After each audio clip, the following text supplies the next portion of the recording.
Depuis quelques jours, de très nombreuses rumeurs annoncent un GPT-5 attendu pour juillet. En plus d'être plus rapide que ses concurrents et plus avancé sur l'ensemble des benchmarks, combiné à une IA de raisonnement, GPT-5 permettrait à OpenAI de reprendre la première place pour plusieurs mois, aujourd'hui largement détenue par Anthropic et Google. On a eu au même moment la confirmation que l'été serait très riche en nouveautés de la part de Sam Altman, et OpenAI a besoin d'un modèle concurrent à Claude 4 Opus. Anthropic va bloquer l'utilisation de leur modèle par Windsurf, un concurrent à Cursor racheté par OpenAI il y a quelques semaines. Sam Altman avait également promis de bosser sur la clarté des noms des futurs modèles, et étant donné que GPT 4.5 est déjà sorti, GPT-5 serait la suite logique. Se pose donc une question, GPT-5 sera-t-il qualifiable d'AGI? La réponse est non, mais vous allez voir qu'il y a un mais. GPT-5 devrait avoir une architecture novatrice, ne reposant pas que sur un LLM, mais techniquement, c'est impossible que le modèle soit assez général pour être qualifié d'AGI. Par contre, l'application ChatGPT, avec toutes les probables fonctionnalités en matière d'autonomie et les fonctionnalités actuelles, la mémoire, la planification, les MCP, etc., va s'approcher avec l'aide de GPT-5 d'une sorte ou plutôt d'une forme d'AGI. Donc voilà pour les rumeurs autour de GPT-5, je vous tiens au courant des potentielles nouvelles fuites ou annonces officielles sur la chaîne, n'hésitez pas à vous abonner et je vous mets en description cette interview de Sam Altman en français où il parle justement de son objectif de transformer ChatGPT en AGI. Et on passe maintenant aux nouvelles fonctionnalités de ChatGPT, dont une qui n'est pas encore officielle mais qui a fuité il y a quelques jours, je vous la présente maintenant. On aurait un nouveau mode de ChatGPT qui devrait arriver cet été, nommé mode chaise en français. Le nom est absolument pas attractif, mais le mode, vous allez voir, est très intéressant. Toutes les rumeurs convergent vers un système comme Notebook LM, que je vous recommande de tester d'ailleurs. Vous posez une question ou vous envoyez un sujet et vous avez la possibilité d'écouter plusieurs intervenants discuter de votre sujet ou de votre question, et vous avez la possibilité d'intervenir à tout moment pour poser une question, pour approfondir un certain point ou pour rediriger le débat. Ce serait donc un podcast mode, l'icône chaise serait donc logique, ce mode viendrait concurrencer directement YouTube. On sait que Sam Altman n'apprécie pas Google, donc tout ça fait sens. Et deuxième possibilité, mais j'ai vu une seule personne de la vallée en parler, ce serait un mode thérapeute. Altman a investi dans des boîtes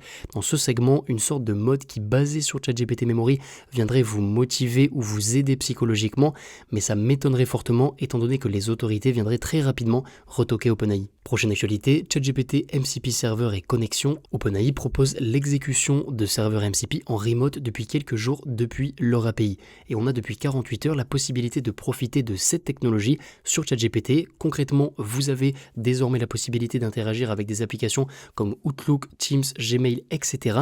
mais de manière beaucoup plus optimisée et poussée. Vous avez aussi la possibilité, et c'est ça qui est très intéressant, d'ajouter un serveur MCP custom. Donc imaginons que vous utilisez un outil en particulier et que cet outil propose sur GitHub un fichier MCP. Vous allez pouvoir utiliser l'application directement sur ChatGPT. C'est une petite révolution car l'industrie s'est enfin harmonisée autour d'un protocole, le MCP. Donc tous les logiciels vont être obligés de jouer le jeu et l'intégration avec ChatGPT et avec les différentes applications comme ChatGPT sera de plus en plus fluide et intéressante. On s'approche donc avec le mode recherche en profondeur d'un assistant très complet et multitâche qui va pouvoir analyser vos données de manière massive et intelligente pour répondre au mieux à vos questions. Si vous souhaitez en savoir plus sur cette mise à jour, je vous recommande la vidéo de Ludo Salen que je mettrai en description. Deux précisions importantes, attention à vos données. Si vous avez l'option améliorer le modèle pour tous activée dans les réglages de votre ChatGPT, OpenAI peut utiliser les datas récupérées pour entraîner ces modèles. Et bien sûr, malheureusement, le mode MCP n'est pas disponible en Europe. Je vous recommande donc d'utiliser un VPN si vous sentez que vous allez avoir besoin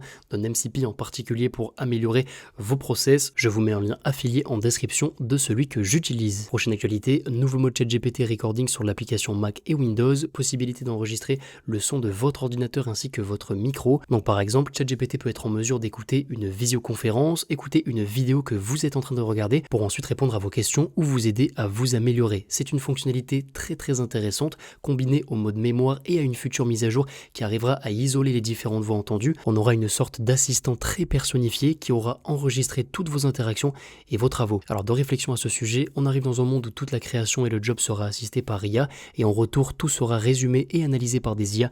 Pour répondre, on verra peut-être émerger une faille dans tout ce système d'ici quelques mois, voire années. Si tout est analysé par les mêmes IA, avec les mêmes sensibilités, etc., ce sera peut-être intéressant de parfois sortir de tous ces process et faire ça finalement à la main. Je vous invite par exemple à demander des questions de culture générale niveau bac à GPT-4o. Vous allez voir que c'est quasiment toujours les mêmes questions. Et je terminerai sur ce point, peut-être que de futurs modèles seront spécialisés dans le segment créatif. Sam Altman avait parlé d'un modèle testé en interne bluffant sur ce segment et branché donc à des modèles thinking ou autres, on n'aura potentiellement pas ce problème. ChatGPT Memory arrive sur la version gratuite grâce à un mode memory optimisé et Google annonce AI Edge Gallery, une application qui permet d'exécuter des modèles directement sur votre téléphone, ce qui garantit un niveau de privacy qui peut être très intéressant. Prochaine actualité, c'est une expérience très intéressante et la conclusion l'est tout autant. O3 serait un maître de la tromperie, un chercheur à encapsuler dans un jeu de diplomatie complexe Claude, Gemini, DeepSeek et O3 afin qu'ils puissent interagir entre eux avec un objectif commun, gagner la partie. Et je vous cite les conclusions du chercheur, DeepSeek est devenu un tyran belliqueux, Claude n'arrivant pas à mentir, tout le monde l'a exploité sans pitié, Gemini 2.5 a presque conquis l'Europe grâce à des techniques brillantes, puis O3 a orchestré une coalition secrète, trahi tous ses alliés et a gagné. Je vous mets en description le lien de cette expérience car elle est toujours en cours, les modèles font actuellement une partie. Prochaine actualité, le nouveau Gemini Pro 2.5 serait bien meilleur que les modèles concurrents en compréhension et en réutilisation de contextes très importants. Donc si vous avez besoin par exemple d'analyser un PDF conséquent, ça peut être intéressant d'utiliser cette IA et n'hésitez pas à mettre sur pause pour analyser quel est le modèle le plus adapté suivant la longueur de votre document. Pour rappel, un cas de contexte, dans la majorité des cas, c'est environ 650 à 750 mots. Toujours du côté de Google, un nouveau modèle est apparu sur AI Studio, Google Kingfall. Aucune information sur ce modèle, mais certaines personnes y ont accès et ce serait un modèle spécialisé dans le code qui devance Claude 4 Sonnet et Opus. On aura plus d'informations dans les prochaines semaines, mais les démos sont très impressionnantes, notamment dans l'intégration de design ou encore dans la génération de simulations 4D ou la génération de SVG. Et dernière actualité du côté de Google, Google VO3 est déjà disponible en API, mais à 1$ par minute, l'adoption se fera je pense au ralenti. Prochaine actualité, nouvelle version de Cursor, Cursor 1, possibilité de run des dizaines de tâches en même temps, se souvient de ses erreurs, un peu comme le mode ChatGPT Memory, et propose désormais de la review de code. Eleven Labs annonce Eleven V3, je cite, le modèle le plus expressif actuellement, j'ai testé effectivement ce matin et c'est assez impressionnant, on peut enfin assez facilement maîtriser les expressions, je vous fais écouter quelques secondes de plusieurs démos impressionnantes.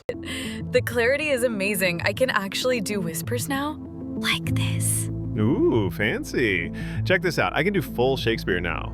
To be or not to be, that is the question. Nice! Though I'm more excited about the laugh upgrade. Listen to this. That's so much better than our old ha ha ha robot chuckle. I know, right? And apparently we can do accents now too. Fancy a cup of tea? Wow, V2 me could never. I'm actually excited to have conversations now instead of just talking at people. We're off under the lights here for this semi-final clash. The stadium buzzing with anticipation. 11 Labs united in their iconic black and white shirts, pushing forward with intent straight from the opening.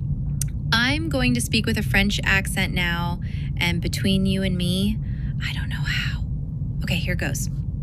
That's life, my friend. You can't control everything. Isn't that insane? Watch. Now, Donc vous l'avez je pense entendu, on a enfin un modèle accessible qui peut nous permettre de générer des conversations réalistes et surtout expressives, hâte de voir ce que la communauté va développer. Nouvelle avancée dans le segment 4D Gaussian Splatting, pour faire très simple, c'est une techno qui permet d'envoyer une simple vidéo et de transformer en environnement 4D. Les démos proposées par ce nouveau projet sont très impressionnantes et je vous fais une petite prédiction, on verra arriver cette technologie sur YouTube d'ici maximum 2 à 3 ans. Avant dernière actualité, je voulais vous partager une utilisation de plusieurs IA que je trouve très drôle et assez intelligente et qui n'a pas été encore fait en France. Fausse interview de personnes à différentes époques. Je vous mets un extrait de quelques secondes. King Henry. Oh, well, he's very committed to marrying. How's the health situation looking? Well, everyone I saw yesterday is dead today. So, How do you respond to the witch accusations? If I were a witch, you'd already be a frog. What's the biggest challenge for a noblewoman these days? 3 hours to get dressed, and still no pockets. Et dernière actualité, c'est un tweet qui a enregistré plus de 20 millions de vues, une photo d'une personne parlant à ChatGPT dans un métro, comme on parlerait à son ou sa compagne. Je vous en ai parlé il y a 1 an, mais ça devait arriver. Les premiers cas de personnes amoureux de ChatGPT sont donc officiellement observés. Et on arrive à la fin de cette vidéo. Je reviendrai dans une prochaine vidéo sur les histoires d'amour avec ChatGPT. N'hésitez pas en tout cas à partager votre avis en commentaire sur une ou plusieurs actualités, à aimer la vidéo et à vous abonner. Je vous dis à très bientôt.